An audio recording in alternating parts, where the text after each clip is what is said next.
Hello, and welcome to Don Hammond's Arlington Weekly News. I'm Daniel Pineda. We have a great program today. We have our news stories, community bulletin board, and also 55 plus news. But first, a social media announcement. You can watch the Arlington Weekly News on our YouTube channel. That's youtube.com/Arlington Weekly News and the number 1. Also on Facebook and WERA 96.7 FM. And now on to our first news story for today. As of Sunday morning, June 6th, reports show the number of confirmed COVID-19 cases in Arlington was unchanged at 15,293. The Arlington County Board appears to be satisfied with the situation, since they have not held a COVID work session since May 4th.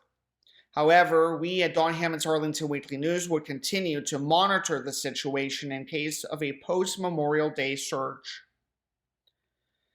Well, County Manager Mark Swartz announced the selection of Chief Charles Andy Penn as the top law enforcement officer in Arlington County. Chief Penn started his career as an Arlington patrol officer in 1992. He has some 29 years of professional law enforcement experience. Over the past 9 months, he facilitated the implementation of a new body-worn camera program. He also advanced new policing policies and practices. He sought to improve unbias-free policing and use of force. Working collaboratively with other law enforcement agencies, he helped form the Northern Virginia Critical Incident Response Team. According to County Manager Mark Swartz, Andy embraces the values and important work that is needed around issues of equity, justice, and safety, and will work to advance racial diversity and inclusion in all our public safety efforts. He will bring a balanced approach to leading and understanding the issues of today and their implications for the department's area of growth and opportunity. I am confident that Andy will be instrumental in advancing partnerships across our community and similarly with regional stakeholders. As of this broadcast, Chief Penn has already assumed his new duties. In a statement to ARL Now, NAACP Arlington Branch President Julius J.D. Spain expressed disappointment with the appointment of Chief Penn. Mr. Spain wrote, and we quote, "The lack of transparency with citizens throughout the hiring process is striking. Supposedly a national search was conducted, yet what has occurred is another example of cronyism in plain sight. Communities of color are disrespected, many of whom have suffered under Mr. Penn's tenure as Deputy Chief of Police over the recent years. The hiring of Mr. Penn also reveals a profound insularity in county governance that needs to be offset by an empowered citizenry. This hiring decision further reinforces the need for meaningful and robust civilian oversight through a civilian oversight board. As a civil rights leader, I am not satisfied with the selection of the new chief of police. This selection represents status quo and has not yielded a transformational leader. Current idealism are rooted in a culture that does not support substantive or progressive policy changes or police reform. Notably, Mr. Penn only supports the minority opinion of the PPG-CRB subcommittee, which again will not yield comprehensive oversight of the police department. The citizens asked for sound leadership and the county failed to deliver. At Don Hammond's Arlington Weekly News, we searched for a statement from Mr. Spain in which he suggested an alternate candidate for the position, but we were unable to find any. In related news, Acting Deputy Chief of Operations Darren Cassidy will be formally appointed the role he has held for the last 9 months. In this role, the former Captain Cassidy will be responsible for providing effective administration and specialized support services to the patrol, tactical operations, and special operations section of the police department. County Manager Swartz also announced the creation of a new community engagement division within the Arlington County Police Department. The new division is intended to strengthen the county's commitment to public safety and enhance relationships throughout the community. The new division will be led by Deputy Chief Wayne Vincent.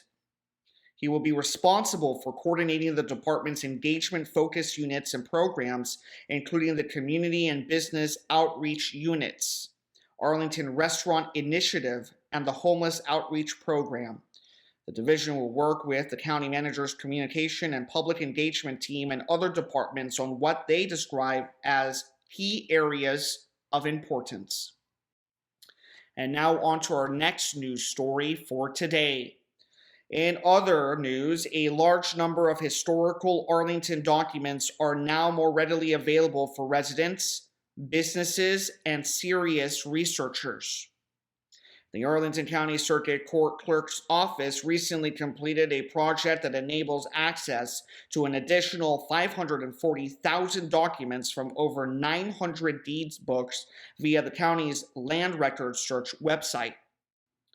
Circuit Court Clerk Paul Ferguson initiated the project in May 2019. The new available site includes deed records dating from 1869 through 1950. Previously, only land records documents dating from 1951 to the present were available electronically. Access to documents recorded prior to 1951 was limited to in-person review at the courthouse. Chief Deputy Clerk Christina Dietrich worked with Denver-based government technology company Granicus to digitalize the older documents and expand the interactive database. According to Ms. Dietrich, bringing these records online to increase access to public information and provides a greater layer of protection for historical documents. Ms. Dietrich added, while the project began as an effort to present historical documents, a significant outcome is improved access to important records for county residents and businesses. Title searches and the mortgage industry rely on this information to provide data necessary for property sales and refinancing. Individuals refer to these documents for important information about their property, and historians utilize them to research ownership of properties in Arlington. Within the completion of this project, those records are available remotely for more convenient access. The land record management system developed by Granicus has created a full index of relevant information for each document image, which will enhance public search capabilities, image quality, data accuracy, and ease of use were emphasized throughout the process. The new database of historical deed documents can be found online at the Arlington Circuit Court County Records search page. The address is courts.arlingtonva.us/circuit-court/land-records/services/. Interested viewers and listeners seeking more information can contact the Arlington Circuit Court Office by calling 703-228-4369 or emailing circuitcourt@arlingtonva.us. That does it for the news for this week. Now on to our community bulletin board stories. Hi, and welcome to CBB. Our first event is for families. It's a chance to join up for a fun art workshop, and it's open to all ages. This week we will be doing fireworks salt paintings. They aren't made with actual fireworks, but they are made with real salt, black paper, glue, and various colors of paint. The effect can be really quite impressive depending on how elaborate you want to get. I'm wondering how it would work with fluorescent paint. Anyway, be sure to register all family members who wish to participate. You can register online or call 703-228-4747. The activity number is 782003-38. That's on Wednesday, June 16th from 3 o'clock to 4 o'clock p.m. at Fairlington Community Center and Park, 3308 South Stafford Street. Now this next event is for adults. It's called Salamander Double Feature. It's a deep dive into a natural history topic that scratches more than just the surface. You'll get introduced to salamanders through two of our more common sallies, the spotted salamander and the eastern red-backed salamander. You'll discover their role in forest ecosystems and how they can be heroes fighting climate change. You will receive an email containing a link to Microsoft Teams before the program start time. Please have your device ready to go prior to the start of the program. You can register online or call 703-228-4747. The activity number is 632841-F. That's on Wednesday, June 16th from 7 o'clock to 8 o'clock p.m. This is a virtual event, which is probably good in case someone is squeamish. Now our next event is for families. It's called Wild Virginia Night Flyers. And they say, get ready to go wild in a continuing series of Wild Virginia programs. Each program will focus on specific groups of wildlife that live right here in Virginia. You will be sent an email containing a link to Microsoft Teams before the program start time. They do ask that you have your device ready to go before the start of the program.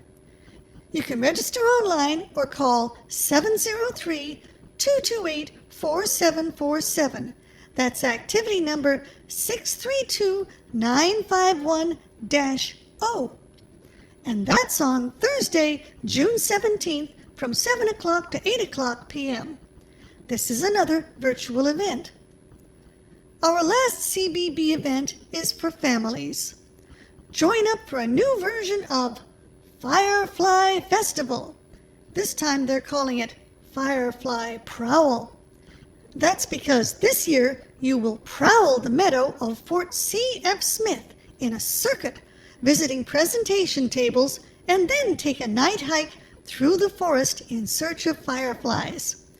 Register for a time slot and please arrive early. You'll need to register children and adults because children must be accompanied by a registered adult. For information, call 703-228-6535. You can register online or call 703-228-4747. Now, this event will be canceled if it's raining because the fireflies might not show up.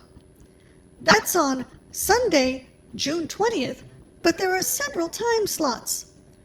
For the 7:30 to 8:10 p.m. slot, use activity number 632951-AA. For the 7:50 to 8:30 p.m. slot, use activity number 632951-BB. For the 8:10 to 8:50 p.m. slot, use activity number 632951-CC. For the 8:30 to 9:10 p.m. slot, use activity number 632951-DD. For the 8:50 to 9:30 p.m. slot, use activity number 632951-EE. And for the 9:10 to 9:50 p.m. slot, use activity number 632951-FF. So you can see the pattern there. You'll meet at Fort C.F. Smith Park at 2411 24th Street North. Whew. After all that, I sure hope it doesn't rain. Now it's time for 55 Plus News. Howdy, and welcome to 55 Plus News. Our first story is called Continuum of Care. Home care, skilled nursing, assisted living, post-hospital rehab, There are so many options for help and for home life as you age. Deciding which one to choose can be pretty confusing. Well, help is on the way. Professionals from Arlington Neighborhood Village, Synergy Home Care, the Jefferson, Goodwin House at Home, and Capital Caring will discuss options of available services and answer questions about costs and how those might be covered. You can register online or call 703-228-4747. The activity number is 914-500-10.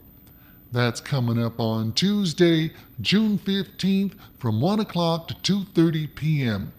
You gotta be 55 and up, and 55 plus membership is required. Next up, we got something called a trip to the farmer's market. It's a chance to learn how to use those vouchers provided by the Senior Farmers Market Nutrition Program, how to pick up the right produce, and how to make an easy recipe. A Virginia Cooperative Extension Master Food Volunteer will also provide some tips on how to keep safe at the farmer's market. This is a virtual event. I figure that'll keep some folks from squeezing all the virtual vegetables. You can register online or call 703-228-4747. The activity number is 914-400-20, and it's coming up on Wednesday, June 16th from 10 o'clock to 11 o'clock a.m. You gotta be 55 and up, and 55 plus membership is required. Next up, we got something about the Hillwood Estate Museum and Gardens. It's a chance to join a trained volunteer docent and to learn about Marjorie Merriweather Post, her rich collections, and how they are experienced today, very much as they were in Marjorie Post's time. Ms. Post purchased Hillwood with the intent to leave it as a museum that would inspire and educate the public. Now, Arlington's 55 plus folks have found a way to bring the mansion to you virtually. You can view photos, collection highlights, and archival images while asking questions in real time. You can register online or call 703-228-4747. The activity number is 902-106-7. That's coming up on Thursday, June 17th from 6 o'clock to 7 o'clock p.m. You gotta be 55 and up, and 55 plus membership is required. Last up, we got something called One Across, One Down. The Arlington County Library website describes crossword puzzles as the most popular sport in the country. But I did notice that they put the word sport in quotation marks for what that's worth. Anyway, they're bringing in a speaker, Adrienne Kadick, who has been solving crossword puzzles for nearly 60 years. She's written a book on the subject, she's taught a class on crossword puzzles, and she's competed in numerous crossword tournaments. She will share her knowledge, experience, and tips to help you become a better, and perhaps faster, puzzle solver and get more enjoyment while you're doing it. This program is presented in partnership with Encore Learning. Encore Learning is a 501c3 nonprofit organization founded in 2002.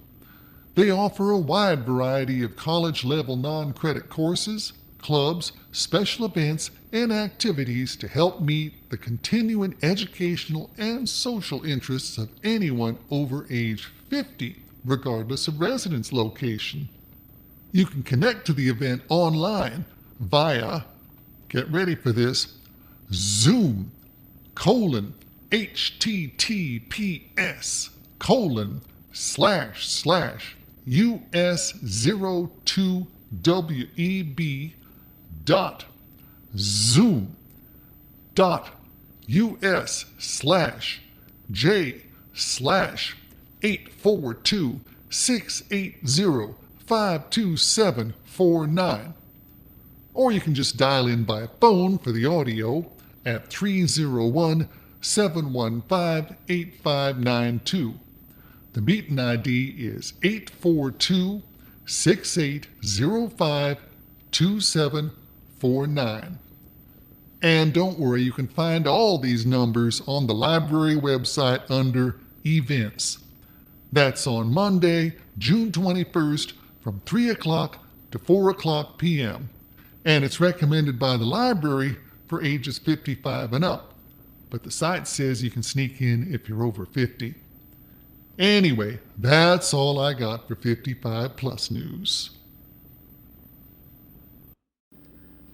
Now, here are the results from the June 8th Democratic primary. The nominee for governor is Terry McAuliffe. The nominee for lieutenant governor is Haya Ayala. The nominee for attorney general is Mark Herring. The nominee for House of Delegates 45th District is Elizabeth Bennett Parker. The nominee for House of Delegates 47th District is Patrick Hope, who was unopposed. The nominee for House of Delegates 48th District is Rip Sullivan, who was also unopposed. The nominee for House of Delegates 49th District is Alfonso Lopez. The nominee for County Board is Takis Karantonis. And the nominee for School Board is Mary Cadera. Turnout at the polls was reported as being light. And now here is a late-breaking announcement from the Arlington County Public Library. The Aurora Hills, Columbia Pike, and Central Library branches will reopen for express library service on July 6th. Central Library will expand from Holds Pickup to express library service.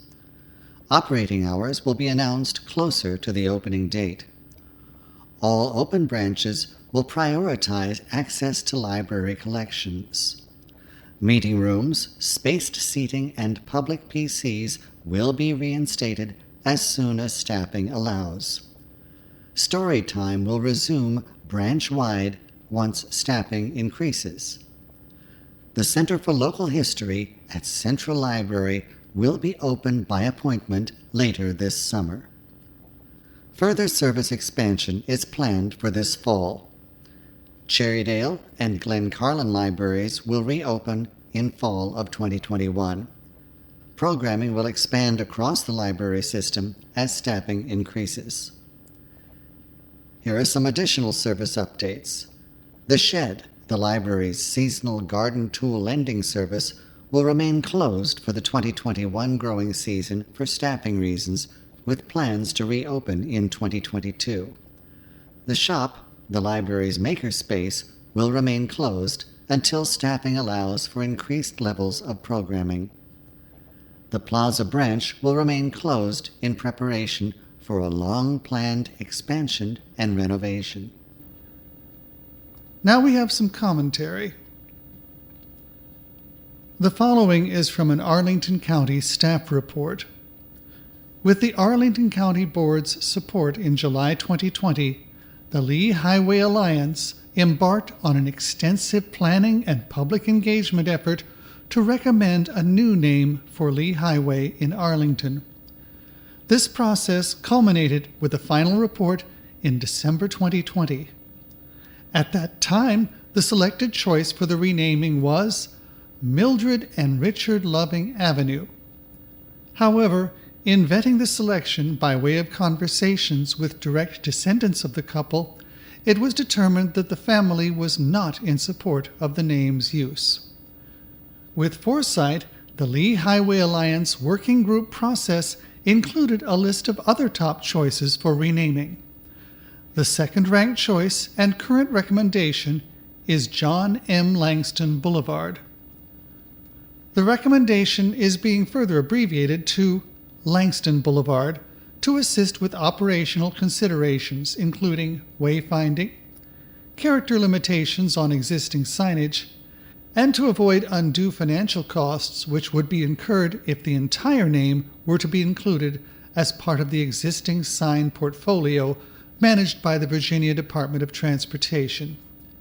If the name is longer, Virginia Department of Transportation has indicated larger signs would be needed to accommodate all the letters, and sign structures would need to be redesigned and constructed. The current estimate for the new Langston Boulevard signage along Route 29 is about $300,000. For those viewers and listeners who are wondering, John Mercer Langston was a Virginian abolitionist, attorney, educator, diplomat, and politician. He was born to free parents in Louisa, Virginia on December 14, 1829. His mother was Lucy Jane Langston, of mixed African American and native Indian descent. His father was Ralph Quarles, a white planter from England who had originally owned Lucy Jane Langston before freeing her in 1806. Following the death of his parents, John Langston was educated in Ohio. Later, he participated in the Underground Railroad, helping escaped slaves. In 1858, he acted as president of the Ohio Anti-Slavery Society. In 1863, he helped recruit African Americans to fight for the Union Army. In 1868, Langston moved to Washington, D.C. to establish and serve as the founding dean of Howard University's Law School. In 1870, he helped draft the Civil Rights Act of 1875. From 1877 to 1885, he served as U.S. Minister to Haiti, after which he returned to Virginia. There he served as the first president of the Virginia Normal and Collegiate Institute. He served as a member of the U.S. House of Representatives from September 1890 to March 1891. Finally, he practiced law in Washington, D.C. from 1891 until his death in 1897. There may be some who object to the cost of renaming Lee Highway, but considering Mr. Langston's lifetime of achievement and service, his credentials are unassailable. And that concludes this week's show. We will be back next week with more news from Arlington. Meanwhile, be careful, be safe, and be well.